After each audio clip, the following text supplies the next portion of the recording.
Hi everyone, Caroline here, and I've got a question for you. Is your favorite crystal a heat-treated crystal? Is your favorite crystal a heat-treated crystal? If it is, then pay attention because you're going to find this video very useful for you. You know, I've been thinking about this subject of fake crystals for quite some time now because I know a lot of people, a lot of us crystal lovers, we work with crystals for energy healing purposes. And we also wear a lot of crystal healing jewelry for energetic purposes. So if we are walking around all decked up in this jewelry, working with our crystal grids, using these crystals for energetic healing, I believe that at the very least, we should know whether the crystal we are working with has vital energy or not. We should know whether the crystal that we are working with is damaged or not. We should know whether the crystal we are working with has a vibration or not, right? So this is the reason why I want to touch on this subject. You know, these days, there's so many fake crystals being sold out there. It's crazy the amount of crystals that are being sold and the type of crystals that are being passed off as being the natural or the genuine thing. You know, sometimes I even just walk into these crystal shops and I just can't believe my eyes because really, what are these people selling? Like, it's kind of like ridiculous, but you know, it is what it is. But it's just so crazy and it can get really confusing for anybody because these crystals have been made to look so attractive because the more attractive the crystal is, the more valuable the crystal is. So since we know that for a lot of people, it's all about the money, it's up to us as crystal lovers or as people who work with these spiritual tools to do our due diligence and at least having an idea about what type of crystals have been artificially treated, what type of crystals have no vital energy or life, what type of crystals have no vibrational energy is a good step in the right direction. Anyway, this fake crystal stuff is so crazy, so I'm gonna make a couple of dedicated videos to touch on these subjects. In this video, I'm just gonna be talking about heat-treated crystals in particular. But I'm going to be making another video specifically dedicated to dyed crystals and irradiated crystals, which I think is another crystal subject that has a very interesting twist. Okay, the point I want to share with those who purchased or who have these fake crystals through no fault of their own, and who are using these quote-quote fake heated crystals for energy work or for healing purposes, the point I want them to know, or rather, the point I want you to know from my personal perspective, is that crystals that have been artificially altered truly have no vibrational quality.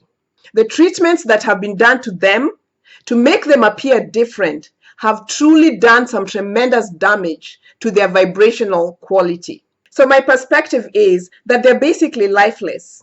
They have no vital energy, or they have a diminished energy.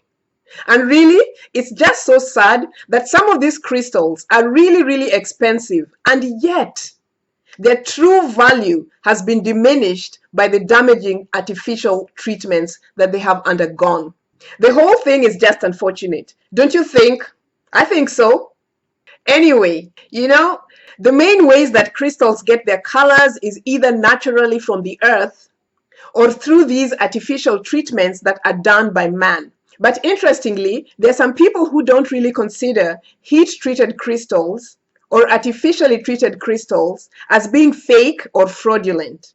They really don't mind as long as the crystal has a specific color and it looks attractive, and maybe if they're sellers, as long as they can make a lot of money from it, it works fine. Because obviously for some sellers, you know, the more attractive the merchandise, the faster it moves out the door, right? It's all about the yeah. And in the larger scheme of things, who can blame them? That's the way life is. And maybe the seller just doesn't know that the crystal is not the real deal. And another thing is that there are also some healers or energy workers or crystal lovers who work with these crystals or these artificially treated stones, who may not mind or care about whether the crystal is artificially treated or not, because they work with these crystals based on the color that the crystal has. For example, for things like color therapy and whatnot. My main concern in cases like this is just that someone might be working with a crystal thinking that it really has some energetic vibration or energetic quality to it, but it really doesn't. And it's because of things like this that sometimes we don't get the results that we want when we're working with these spiritual tools. When we think that something is one thing and then it's the other thing. You know what I mean? So this is why I want us really to pay attention. And then, of course, there are also some other people who have said many times that they don't feel the energy of a crystal. Perhaps this could be one of the reasons. The stone that you are using, if it was artificially treated, has no vital vibrational energy. So maybe that's why you can't sense the energy of that stone. Crystal lovers, these heat-treated crystals do not have the same energetic effects as the real ones. They really don't. They're completely different, and they're not suited for healing, energetic, or even spiritual work. So just be aware. Okay, so some examples of some heat-treated crystals to be aware of, which are commonly sold today, are crystals like citrine. I don't have a fake one to show you, otherwise I would, but a huge amount of citrine in the market today. It's not the true natural citrine, which is usually pale yellowish or champagne looking or has a smoky yellowish color like this one. And I'm sure you've seen the fake citrines which are sold almost everywhere. They have an orangish yellow color, and these are in fact heat-treated amethyst. They usually look like this amethyst, but they are an orange yellowish color. I bet you've seen them.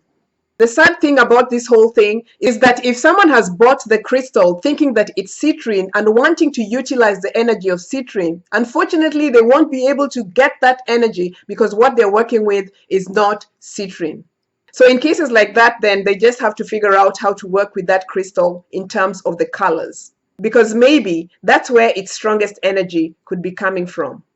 Okay, another common heat-treated crystal to be aware of is aquamarine, where they deepen the blue color of aquamarine to remove the green color. And then we also have carnelians. These are usually heat-treated for the color intensity. And you know, I was shocked to find out that a vast majority of carnelians in the market are actually not real carnelian stones. They're actually dyed and heat-treated agates. And when I found out about this, I was really shocked because I have never really felt the energy of this particular crystal of mine. So, and upon looking at this crystal of mine, I do see that it's probably a dyed agate. This is not good at all. It's not good at all. It's not good at all. Anywho, a few other crystals are crystals like sapphire, which are usually heat treated to make their colors lighter or more intense in some cases, and also more uniform. And then we also have crystals like topaz, which may be heat treated in combination with radiation to create the pink or blue shades of topaz. And also some types of tourmaline are heat treated to lighten the color of the blue and the green tourmalines. So again, for those who are using crystals for healing work, for crystal grids, for chakra work, for any type of energy work, just pay attention to the type of crystal that you're working with. If you're working with a heat-treated crystal or wearing a heat-treated crystal, don't feel bad. Just remember that we live and learn, and our intention to heal is much more powerful than any other spiritual tool. The God within us can bring healing to us with or without these spiritual tools. So it's all good. Just pay attention, test your crystals, feel your crystals, and find out for yourself. Okay? All right. If you have a heat-treated crystal, let me know in the comment section below what crystal it is and how you have been experiencing it. And also, if you have any questions, I offer private one-on-one consultations about how to work with your spiritual tools and so much more. So just shoot me an email at caroline@crystalstalk.com. And until next time, stay informed, enjoy your crystals, and I love you guys.